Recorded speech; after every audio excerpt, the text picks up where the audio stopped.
आपण पाहताय महाधुरळा।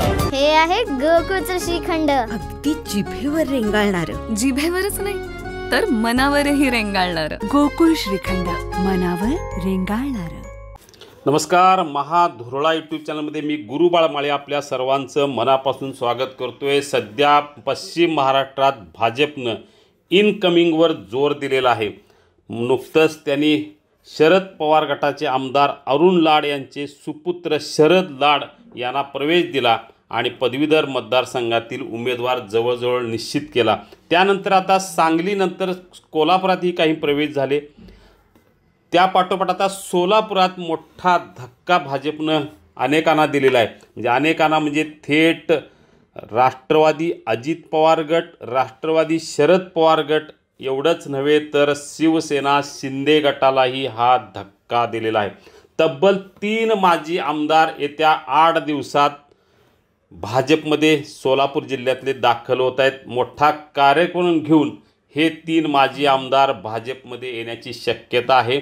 त्या दृष्टीनं रात्री भेटीगाठी झाल्या आहेत। मुख्यमंत्री देवेंद्र फडणवीस यांना यातील अनेक माजी आमदार भेटले, त्यांनी शब्द घेतला, शब्द दिला गेला आणि आता या सर्वांचा प्रवेश येत्या 8 दिवसात होणार आहे।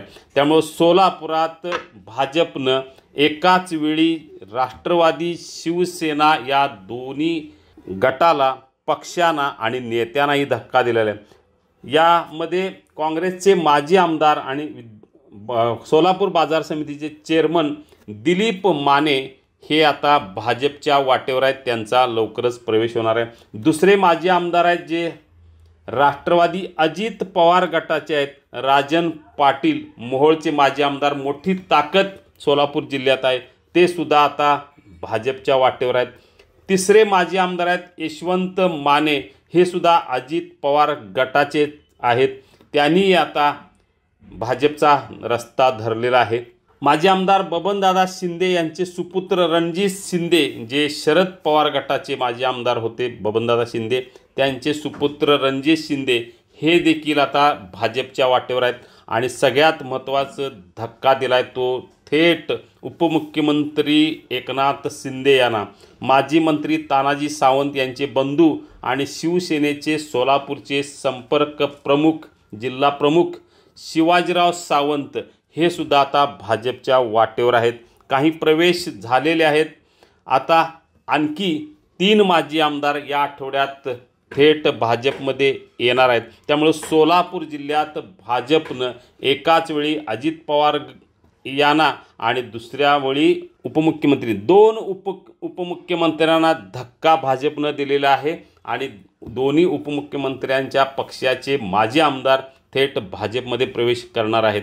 या सगळ्या पार्श्वभूमीवर आता दिवाळीचे फटाके भाजप विविध प्रवेशाने वाजवणार हे नक्की झालेलं आहे। सोलापुरात धक्क्यावर धक्के बसत आहेत। मध्यंतरी अनेक माजी आमदारांनी काँग्रेसला धक्का देत माजी मंत्र्यांनी भाजपमध्ये प्रवेश केला, त्यामध्ये सिद्धाराम म्हेत्रे होते, याशिवाय अनेक आमदार होते। आता सोलापुरात भाजपमध्ये इनकमिंग वाढलेलं आहे। भाजपमध्ये मुळात गटबाजी आहे। या गटबाजीवर मात करण्यासाठी आणि पक्षाची ताकद वाढवण्यासाठी विविध मार्गानं आता इथंही प्रवेश दिला जात आहे। म्हणजे कोल्हापूर जिल्ह्यात मोठ्या प्रमाणात प्रवेश झाले, सांगलीत प्रवेशाचा धडाका झाला, त्या पाठोपाठ आता सोलापुरातही प्रवेशांचा धडाका वाढवून भाजप आपली ताकद वाढवण्याचा प्रयत्न करत आहे। याचाच एक भाग म्हणून भाजपनं दोन्ही उपमुख्यमंत्र्यांना दणका दिलेला आहे, धक्का दिलेला आहे। पाहूया आता यांचा प्रवेश कधी होतो, आणखी कोण प्रवेश करतो। आणि या सगळ्या पार्श्वभूमीवर आपल्याला अशाच राजकीय बातम्या हव्या असतील तर आत्ताच सबस्क्राईब करा महाधुरळा यूट्यूब चॅनेल। धन्यवाद।